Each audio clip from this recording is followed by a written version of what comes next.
বন্ধুরা, অনেক সময় দেখা যায় আমাদের চুলগুলো অনেক বেশি রুক্ষ হয়ে যায়, স্ক্যাল্পে চুল পড়ে ফাঁকা হয়ে যায়, বা যখন আমরা চুল আঁচড়াই তখন চিরুনি ভরে চুল ওঠে, বা চুলের আগা অনেক সময় ফেটে যায়। আবার প্রচণ্ড গরমে দেখা যায় স্ক্যাল্প চুলকায়, ঘেমে প্রচুর পরিমাণে চুল উঠে যায়। আজকে আমি আপনাদের সাথে নতুন আরেকটি হেয়ার রেমেডি শেয়ার করছি। Welcome back to my channel. আজকের হেয়ার রেমেডি তৈরি করার জন্য আমি এখানে নিয়ে নিচ্ছি 1 কোয়া রসুন। বন্ধুরা, আমাদের চুলের যত্নে রসুনের ভূমিকা অপরিসীম। রসুনে রয়েছে জিঙ্ক, কপার, যা আমাদের স্ক্যাল্পে রক্ত সঞ্চালন বাড়াতে সাহায্য করে এবং আমাদের ত্বকে ইনফেকশন, খুশকি এগুলো দূর করতে ভীষণভাবে সাহায্য করে। রসুনে রয়েছে প্রচুর পরিমাণে এলিসিন, যা আমাদের রক্তে হিমোগ্লোবিন এগুলো বাড়িয়ে দেয় এবং নতুন চুল গজাতে সাহায্য করে। এবার আমি এখানে দিয়ে দিয়েছি সরিষার তেল। বন্ধুরা, সরিষার তেল আমাদের চুলের জন্য ভীষণ উপকারী। সরিষার তেল আমাদের চুলের গোড়া শক্ত করতে সাহায্য করে এবং আমাদের স্ক্যাল্পের খুশকি দূর করে, চুল দ্রুত কালো করতে সাহায্য করে সরিষার তেল। এবার এখানে আমি দিয়ে দেব কমলা লেবুর খোসা। আমরা বাড়িতে কমলা লেবু খেয়ে থাকি, সেই লেবুর খোসা আমরা ফেলে না দিয়ে আমরা যদি এভাবে ইউজ করি আমাদের চুলের উপকার হবে।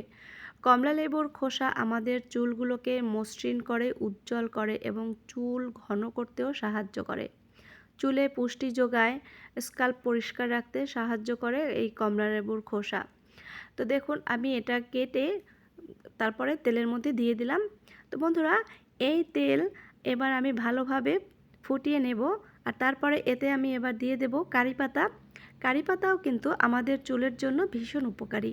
কারি পাতা আমাদের স্ক্যাল্প ক্লিন রাখতে যেমন সাহায্য করে, চুল পড়া বন্ধ করে এবং আমাদের চুলের গোড়ায় পুষ্টি যোগায়। তো কারি পাতা দিয়ে তেলটা ভালোভাবে একটু কিছু সময় ফুটিয়ে নেব।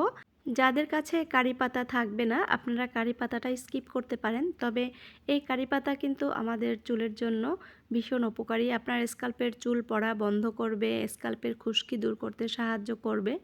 তো বন্ধুরা, এটা কিছু সময় ফুটিয়ে নেওয়ার পরে আমি এটাকে নামিয়ে নেব।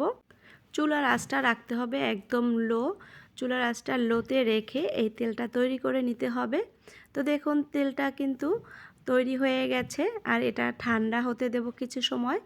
আর এই যে উপকরণগুলো, এর মধ্যে যতটা উপকারিতা রয়েছে সব কিন্তু তেলের মধ্যে চলে এসেছে। আর এই যে দেখুন, তেলটা রেডি হয়ে গেছে।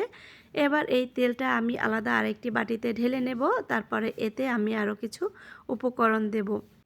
এই তেলটা আপনারা বাচ্চা থেকে বড় সবাই ইউজ করতে পারবেন।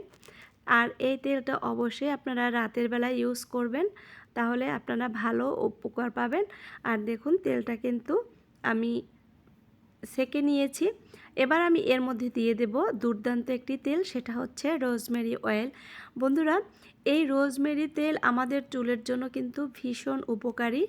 আপনার স্ক্যাল্পের রক্ত সঞ্চালন বৃদ্ধি করতে সাহায্য করবে এই রোজমেরি অয়েল, এবং আপনার চুলে অনেক বেশি ঘন করতে সাহায্য করবে রোজমেরি অয়েল। কারণ এই রোজমেরি অয়েল আমাদের চুলকে যেমন লম্বা করতে সাহায্য করে, তেমনি ঘন করতে সাহায্য করে। এর মধ্যে এমন সব উপকারিতাই রয়েছে। তো দেখুন, রোজমেরি অয়েল আমি নিয়ে ভালোভাবে মিশিয়ে দিচ্ছি। আর এটা কিন্তু রেডি হয়ে গেছে একদমই ইউজ করার জন্য।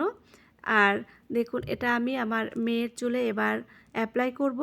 আপনারা আপনার স্ক্যাল্পে যখন খুশকি থাকবে, আপনার স্ক্যাল্পে যেখানে চুল পড়বে, প্রচুর পরিমাণে চুল পড়ে, গরমে ঘেমে স্যাঁতস্যাঁতে হয়ে যায়, তখন কিন্তু চুল ঝরে যায়, সেই সমস্ত জায়গায় আপনারা 1 ফোঁটা করে নিয়ে এভাবে হাত দিয়ে ভালোভাবে স্ক্যাল্পে অ্যাপ্লাই করে দেবেন। আর অ্যাপ্লাই করার পরে অবশ্যই আপনারা একটু মাসাজ দিয়ে নেবেন, কারণ মাসাজ করলে আপনার স্ক্যাল্পে রক্ত সঞ্চালন বৃদ্ধি পাবে, আপনার চুল পড়া বন্ধ হবে, স্ক্যাল্পের খুশকি দূর করবে, আপনার চুলগুলো দ্রুত লম্বা ঘন করতেও সাহায্য করবে। তো দেখুন, এবার শ্যাম্পু করে নিয়েছে। আর শ্যাম্পু করার পরে দেখুন ওর চুলটা কতটা সুন্দর হয়েছে। তো বন্ধুরা, আপনাদের চুলগুলো এরকম উজ্জ্বল ঝলমলে হবে, চুল পড়া বন্ধ হবে, খুশকি দূর হবে। তো আজকের ভিডিও যদি ভালো লাগে অবশ্যই চ্যানেলটা সাবস্ক্রাইব করে রাখবেন। সবাই ভালো থাকবেন। বাই।